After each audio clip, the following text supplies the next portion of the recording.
Bismillahirrahmanirrahim. Assalamualaikum warahmatullahi wabarakatuh.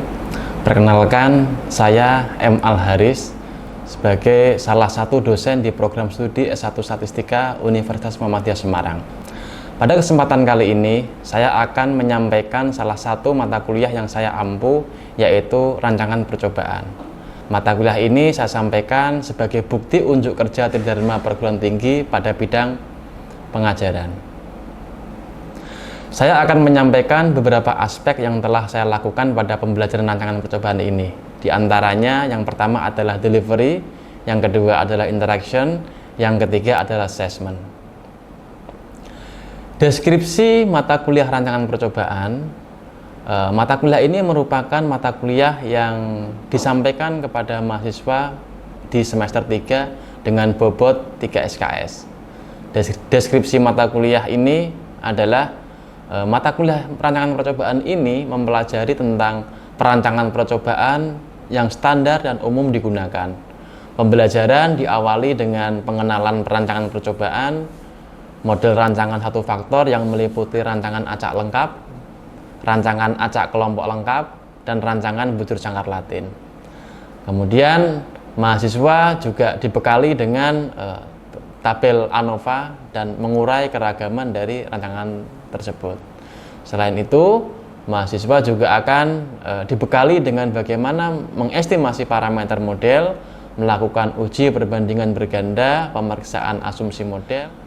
Selanjutnya, setelah ujian tengah semester, mahasiswa juga akan dibekali mengenai model rancangan dua faktor atau kita sebut dengan faktorial, yang membahas tentang rancangan faktorial dalam RAL, rancangan faktorial dalam rancangan acak kelompok lengkap. Capaian pembelajaran pada mata kuliah rancangan percobaan yang pertama adalah mahasiswa setelah mempelajari mata kuliah rancangan percobaan diharapkan mampu menjelaskan konsep pada rancangan percobaan dengan tepat. Yang kedua atau CPMK 2, mahasiswa mampu menyusun bagan percobaan dan tabel ANOVA pada rancangan satu faktor. Capaian pembelajaran mata kuliah yang ketiga atau CPMK 3 mampu menyusun bagan percobaan dan tabel ANOVA pada rancangan faktorial. Kemudian pada CPMK yang keempat mampu melakukan uji lanjut, uji asumsi meliputi normalitas dan homogenitas, serta melakukan transformasi data pada rancangan satu faktor ataupun faktorial. Nah, untuk mencapai capaian pembelajaran mata kuliah yang sudah disampaikan tadi, maka pada mata kuliah rancangan percobaan akan dibagi menjadi beberapa sub CPMK. Yang pertama, mahasiswa diharapkan mampu mendefinisikan konsep percobaan, menentukan rancangan perlakuan, rancangan lingkungan, dan rancangan respon. Pada sub CPMK 2, mahasiswa diharapkan mampu menyusun bagan percobaan dan tabel ANOVA pada rancangan acak lengkap. Pada sub CPMK 3, mahasiswa mampu melakukan uji perbandingan nilai rata-rata antar perlakuan. Pada sub CPMK 4, mampu menyusun bagan percobaan dan tabel ANOVA pada rancangan acak kelompok lengkap. Pada sub CPMK 5, mampu melakukan uji lanjut, uji asumsi, serta melakukan transformasi data pada rancangan satu faktor. Pada sub CPMK 6, mahasiswa mampu menyusun bagan percobaan dan tabel ANOVA pada rancangan bujur sangkar Latin. Pada sub CPMK 7, mampu menyusun bagan percobaan dan tabel ANOVA rancangan faktorial RAL. Pada sub CPMK 8, mahasiswa mampu menyusun bagan percobaan dan tabel ANOVA rancangan faktorial kelompok lengkap. Dan sub CPMK 9, mahasiswa diharapkan mampu menyusun bagan percobaan dan tabel ANOVA rancangan split plot. Dan pada sub CPMK yang ke-10, mampu melakukan uji lanjut, uji asumsi pada rancangan faktorial. Nah, mata kuliah rancangan percobaan akan ditempuh selama 16 kali pertemuan dengan 2 pertemuan dilakukan assessment, baik ujian tengah semester ataupun ujian akhir semester. Nah, ke-16 pertemuan tadi akan mengakomodir ke 10 sub CPMK dari CPMK pertama hingga CPMK 10. Untuk mendukung pembelajaran, saya menggunakan LMS atau Learning Management System IFSTP yang dikembangkan oleh Unit Media Center di Universitas Muhammadiyah Semarang. LMS IFSTP ini saya manfaatkan untuk mengunggah materi, kemudian mengumpulkan tugas mahasiswa dan melakukan diskusi. Sehingga selain pembelajaran di kelas, mahasiswa juga difasilitasi dengan IFSTP untuk mengakomodir proses pembelajaran. Nah, selanjutnya pada aspek interaksi, interaksi dilakukan antar dosen mahasiswa dan antar sesama mahasiswa. Interaksi antar dosen mahasiswa dilakukan dengan tanya jawab, diskusi saat perkuliahan maupun di luar perkuliahan dengan manfaatkan IFSTP.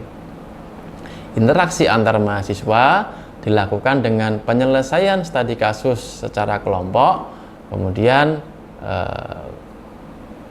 presentasi kelompok. Selanjutnya pada aspek yang ketiga yaitu aspek assessment. Pada perkuliahan rancangan percobaan, evaluasi yang pertama dilakukan dengan memperhatikan aktivitas partisipatif mahasiswa dengan bobot 10%. Selanjutnya tugas kuliah, bobotnya adalah 25%. Kemudian untuk ujian tengah semester bobotnya 30% dan untuk ujian akhir semester bobotnya adalah 35%.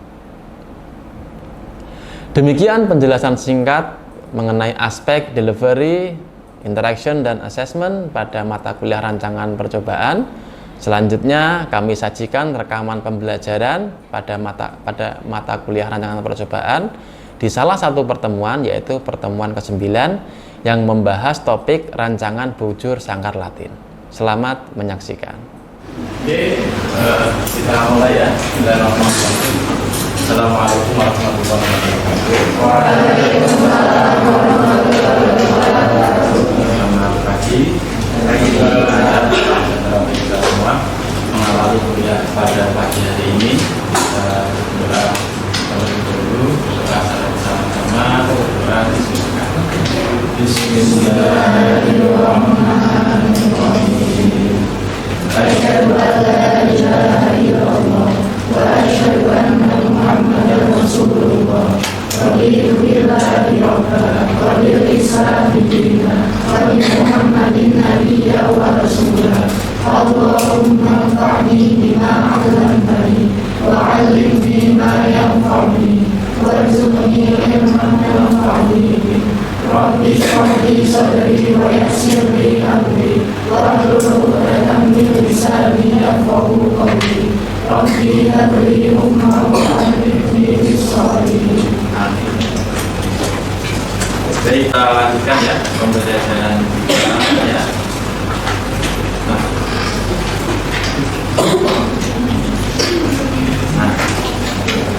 Pada pagi hari ini ya kita akan melanjutkan pembelajaran tentang rancangan percobaan dengan topik rancangan bujur sangkar Latin ya. Tentu teman-teman sudah punya dua jenis rancangan ya. Rancangan yang minggu lalu kita bahas adalah rancangan acak kelompok lengkap ya, dan rancangan minggu lalunya lagi kalian belajar rancangan acak ya, itu tolong disimpan ya.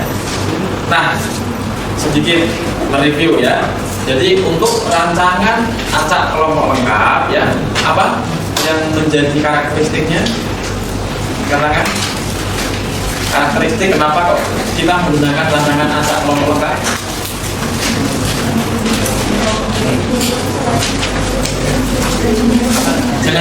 Jangan apa? Visi katakan sampaikan ya. Apa Mas Reza? Lagu dulu apa nama? Yang keras soalnya. Percobaannya tidak semuanya, jadi diperlukan pengelompokan dan yang ide dan kemudian berkelompok. Oke, karakteristiknya adalah kondisi unit percobaan yang tidak homogen ya. atau heterogen, sehingga dilakukan pengelompokan. Ya, kalian sudah tahu yang menyebabkan unit percobaan tidak homogen itu apa aja? Apa? Kemarin apa? Ya, kalau yang kita temukan kemarin apa?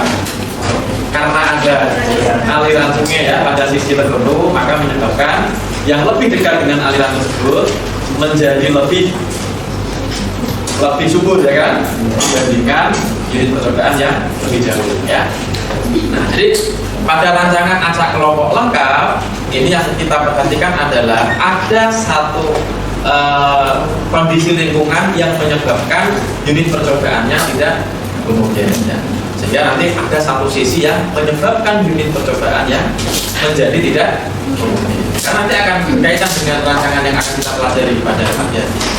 Karena nanti kalau rancangan acak kelompok lengkap itu hanya ada satu sisi saja yang menyebabkan dia tidak homogen, maka nanti kalau rancangan bujur sangkar Latin akan ada dua sisi. Nah, tambah lagi nih, ya, tambah lagi nih konsep kita, ya. Jadi kalau rancangan bujur sangkar Latin yang menyebabkan unit percobaan, ya, tidak homogen itu karena ada dua sumber, ya, dua sisi, ya. Itu nanti, ya.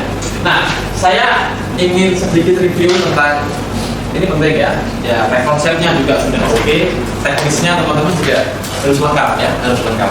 Biasanya tidak banyak yang link, hanya ada dua. Kita lihat jawabannya. Kedua-duanya itu lupa.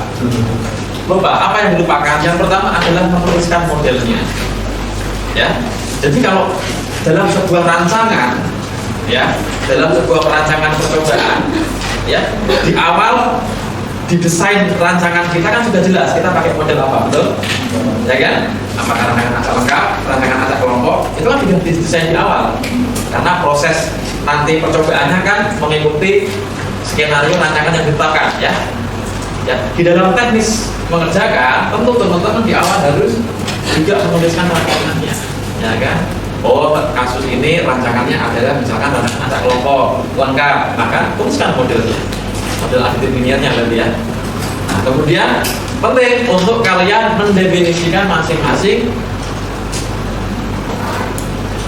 apa? Komponennya. Kan ada zinc, kemudian ada rataan umumnya, ya kan? Ya, kemudian ada pengaruh perlakuannya, ya kan? Ada kalau dengan acak kelompok kan ada pengaruh kelompoknya, yang kemarin kita tangkap dengan variabel apa? Apa? Kalau perlakuan kan to. Kalau kelompok ditangkap dengan parameter apa? Beta, ya, beta. Kemudian komponen sisakan, ya. Nah, ada kemarin mahasiswa yang barangkali tidak kesampaian Pak Adit yang lengkap katakan menuliskan modelnya dan keterangan modelnya. Ada yang merasa angkat-angkat aja? Belum, ya. Instruksinya nggak lengkap Adit, ya. Apa, ya? Memang kalau nanti saat ujian akan saya minta tuliskan modelnya, jelaskan keterangan modelnya, ya. Tuliskan hipotesisnya, karena bisa nilai, ya. Nah, ini untuk tugas kan latihan awal, ya. Tapi saya berharap teman-teman ada insting ke sana dan belum nangkap, ya. Tidak apa-apa.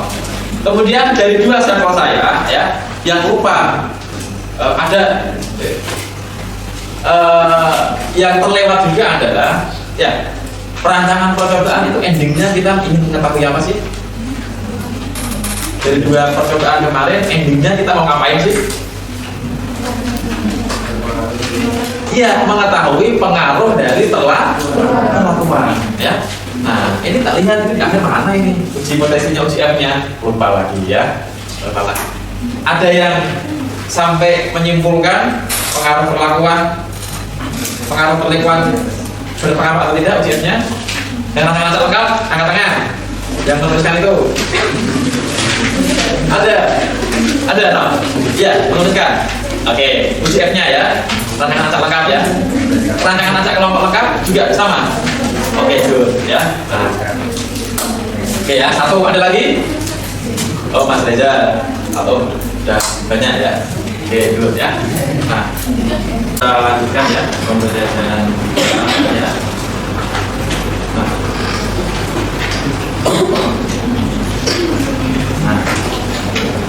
pada pagi hari ini ya kita akan melanjutkan pembelajaran tentang rancangan percobaan dengan topik rancangan judul zakat paten ya.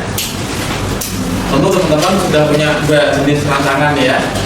Rancangan yang minggu lalu kita bahas adalah rancangan acak kelompok lengkap ya, dan rancangan minggu lalunya lagi kalian belajar rancangan acak ya, itu tolong disimpan ya. Nah, sedikit mereview ya. Jadi untuk rancangan acak kelompok lengkap ya, apa yang menjadi karakteristiknya? Karangan karakteristik kenapa kok kita menggunakan rancangan acak kelompok lengkap?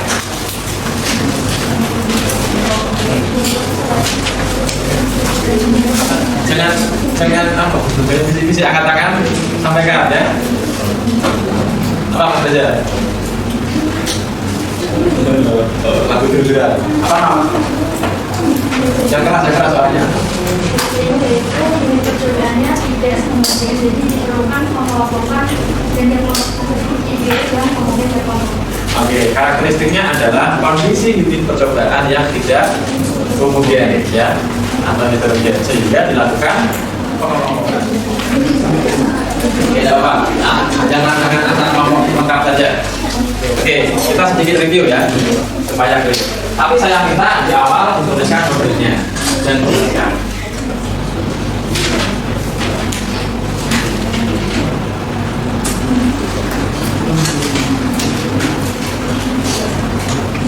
YIJ apa maknanya? Enak. YIJ dari kasus ini kira-kira apa YIJ-nya? Apa YIJ? Y-nya kan respon, ya kan? Respon. Nah, pada kasus ini kira-kira Y-nya apa?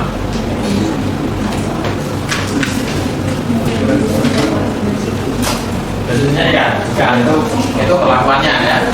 Apa nama? Apa? Y-nya apa Y-nya? Y itu respon ya. Apa yang diukur?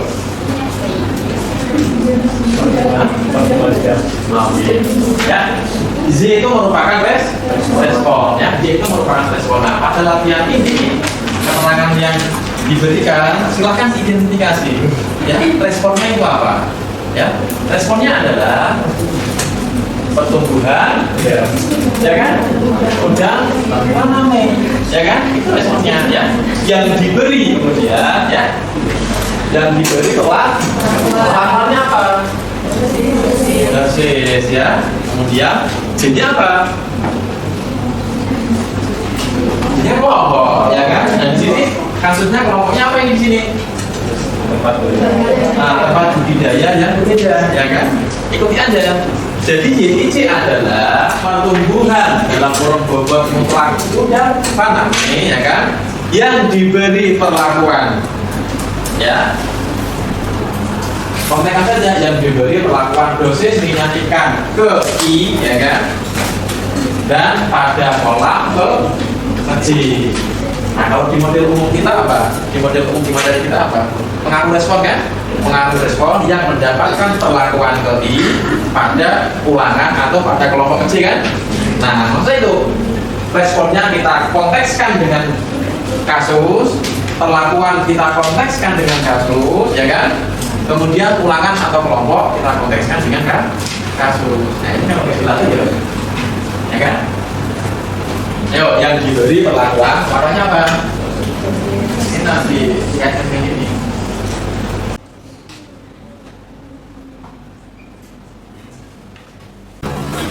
Oke, sekarang kita akan masuk ya ke rancangan yang ketiga, yaitu rancangan judul sangkar paten. Jadi rancangan tiga rancangan dasar yang akan kita pelajari ya.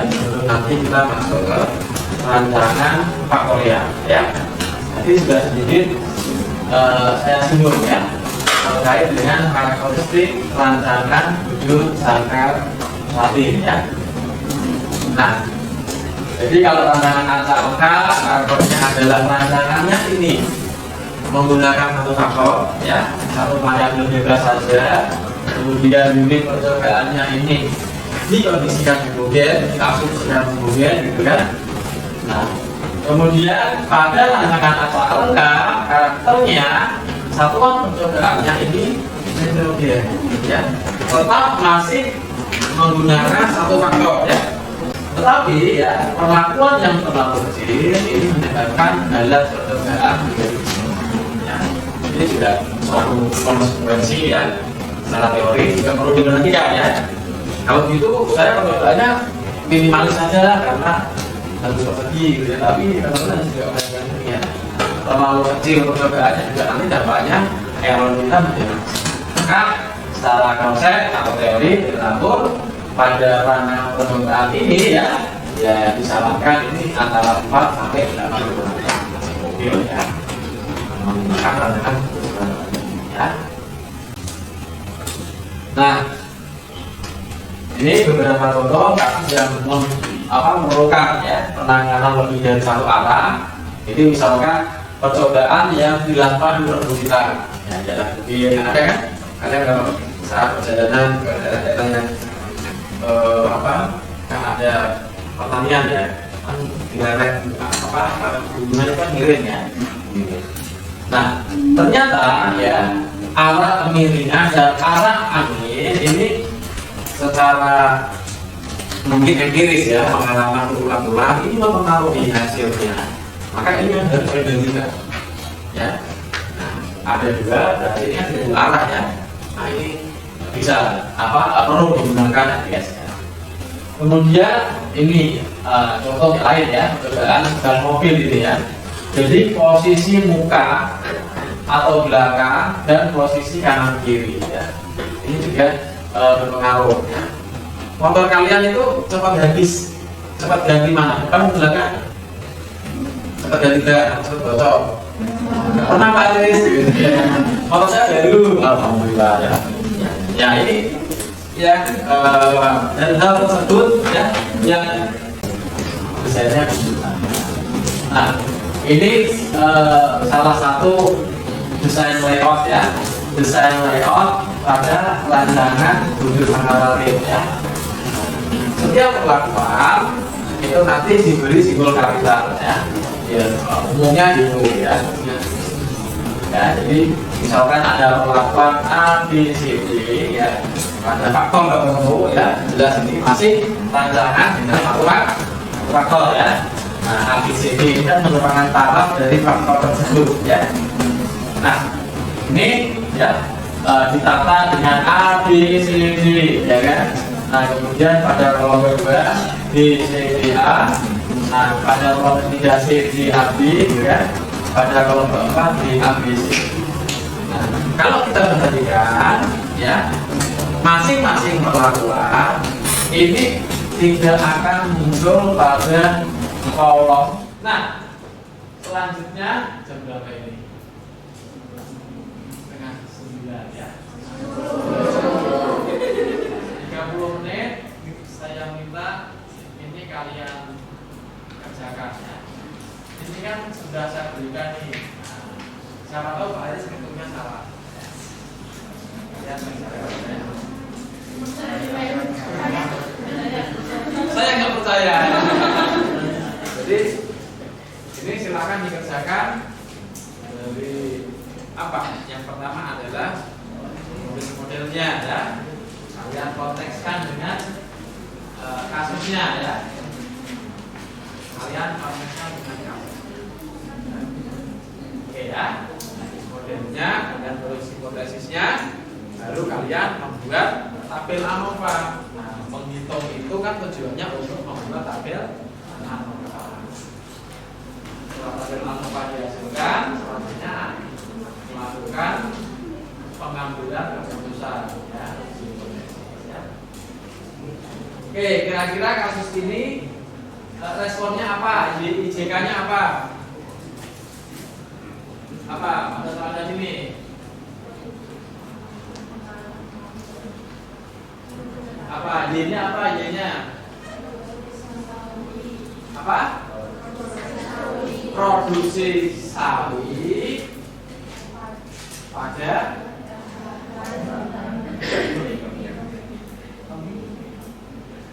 ya.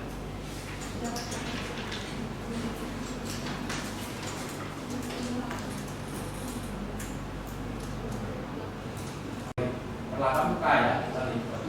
Saya ulang, produksi sawi pada jarak tanam ke K, ya kan? Kemiringannya ini ke I ya, dan kemiringan ke I, ya. Serta apa? Periode panen ke ya, gitu ya. Nanti view-nya ya, alfa I-nya, beta J-nya, ya, kemudian K-nya kalian definisikan ya. Dibiasakan ya. Oke, silakan dikerjakan ya.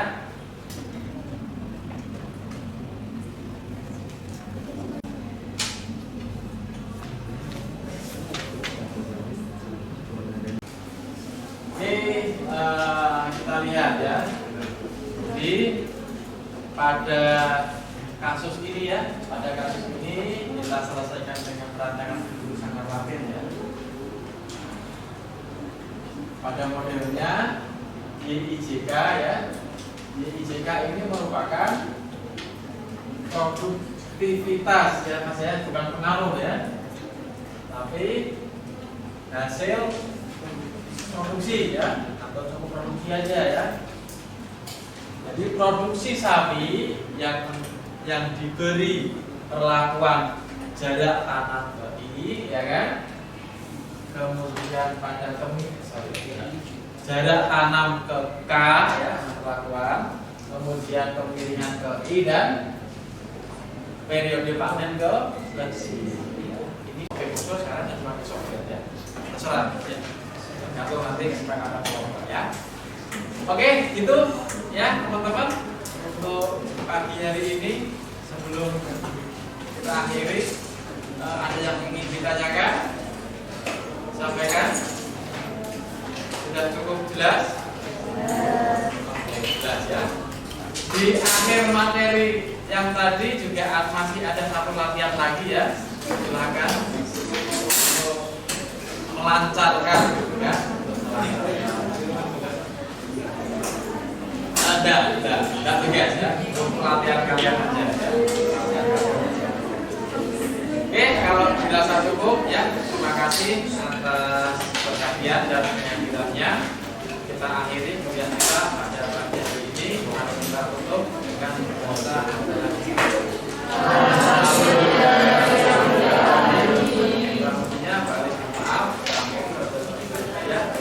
Assalamualaikum warahmatullahi